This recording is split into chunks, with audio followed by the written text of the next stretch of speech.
that in Islam, please, only say what you know. It is not a crime, and nobody will blame you. Even if they do, it is meaningless in the sight of Almighty Allah.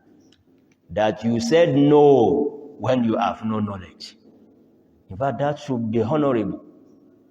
It should be the most honorable thing for a Muslim to learn how to say no when he actually has no knowledge of what he or she is being asked.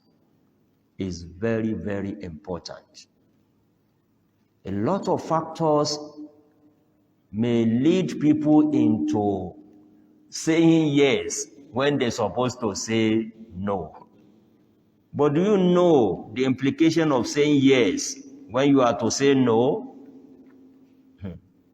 Is a serious implication. According to Al-Imam Malik bin Anas, rahimahullah ta'ala, our leader, one of the imams of fiqh, Al-Imam Malik has documented in his biography. He said somebody traveled to him covering more than 1,000 miles. He came from the part of Iraq, Al-Iraq, the present Iraq today. Al-Imam Malik lived, as we said, all his life in the Hijaz, in the Arabian Peninsula, and mostly in Medina, the city of the Prophet ﷺ.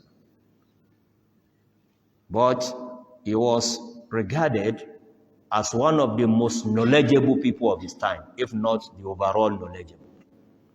So anybody that heard about Malik would like to see him and ask him questions, real questions, agitating his or her mind about Islam.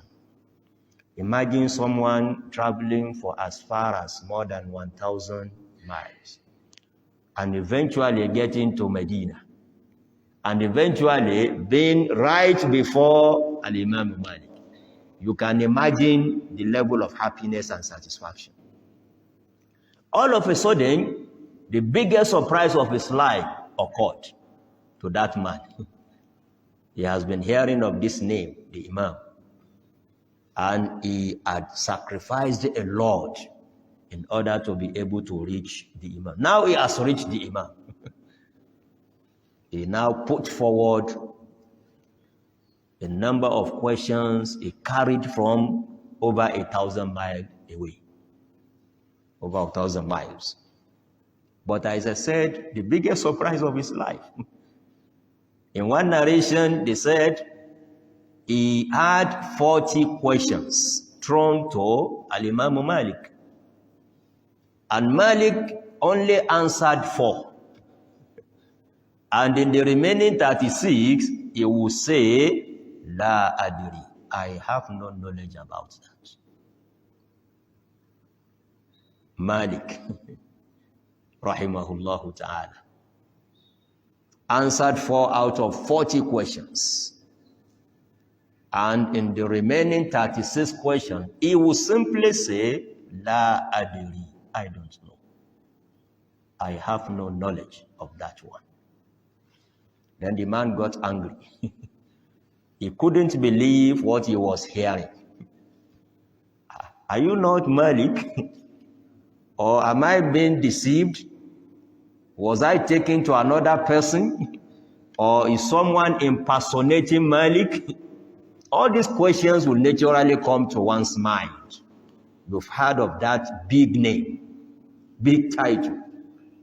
Malik was more than a professor of Islamic law in his time. So coming to him after this long journey of more than 1,000 miles, he was asked 40 questions and he could only answer 4. And in 36 questions, he simply said, La adri, I don't know. Then the man got hungry and unleashed his anger on the Imam that, what do you mean? 36 questions, you don't know, you only knew 4. And you are Malik. He said, yes, I'm Malik, the son of Anas. I am Malik, the son of Anas. Then do you know what Malik said after that? Are you so surprised that I didn't know? Please, when you go out of this place, go to the general market of Medina and announce to the whole world that Malik does not know. What does that take away from me? That is the message being passed. We allow some extraneous, some unimportant factors to get into our heads. I'm sorry for using that language, but I want to be clearly understood. Getting into our head as to believing that, so somebody of my caliber, how can I say I don't know? What is that caliber?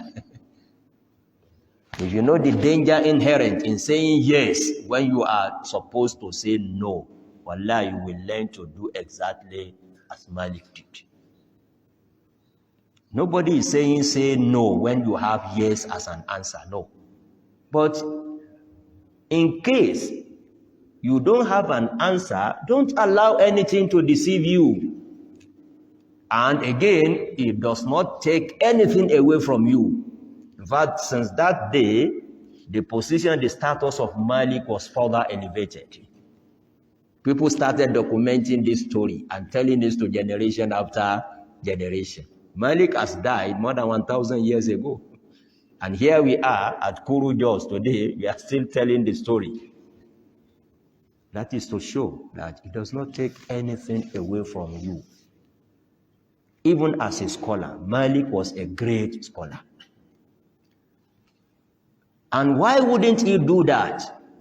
It was the same Malik in another narration that told his students, his pupils once, that if anybody should do what I wanted to say, anybody will exercise caution before opening his mouth to answer a question relating to the deen, the religion of Almighty Allah. As we said earlier on, signing on behalf of Almighty Allah. Whenever you are saying Allah says, the Prophet says, this is Islam, this is what Sharia says, it is as if you are signing on behalf of your Creator. Then if you have been so authorized, fine. But if you are not, or you sign beyond your power, that is what lawyers will call ultra vires, then you are in trouble. Anybody that signs beyond his or her power is in trouble, even with human beings. And now think of with God. Malik said, if any time I was asked any question, look at it practically. That is why he would do what he did. Because of who Malik was in terms of piety. Malik said, anytime I was asked a question about halal or haram, before I answer, I imagine myself standing before two gates, a gate of fire and a gate of paradise. And I would tell myself, Malik, the son of Anas, choose one. Because whatever you say may land you in one of these two gates. That is how someone should be careful. He said, I will imagine as if I'm standing now before the two gates of both paradise and Jahannam. And I will tell myself secretly that, Malik, do you know that what we are going to utter now may be the factor leading you to any of these two? So be careful of what you are going to say. Yas'alunaka. That is the lesson being passed here. Even the prophet will not rush to say what he did not know. Who are you then? Somebody will claim I'm the most learned scholar in the environment. How will I say no? How wouldn't you say no? The Prophet ﷺ was not only a scholar, the greatest of all scholars, but someone that received divine message from Almighty Allah. Yet, if he didn't know, he will never say he knew. He will wait until such a verse comes. That is why you find them in more than one verse. يَسْأَلُونَكَ عَنِ الْأَهِلَّةِ يَسْأَلُونَكَ عَنِ الْيَتَامَى يَسْأَلُونَكَ مَاذَا يُنْفِقُونَ, and in so many other verses. The Prophet will wait until an answer comes from Almighty Allah, who is the all-knowing, omniscient, It is only Allah that knows everything. It is only He that knows everything.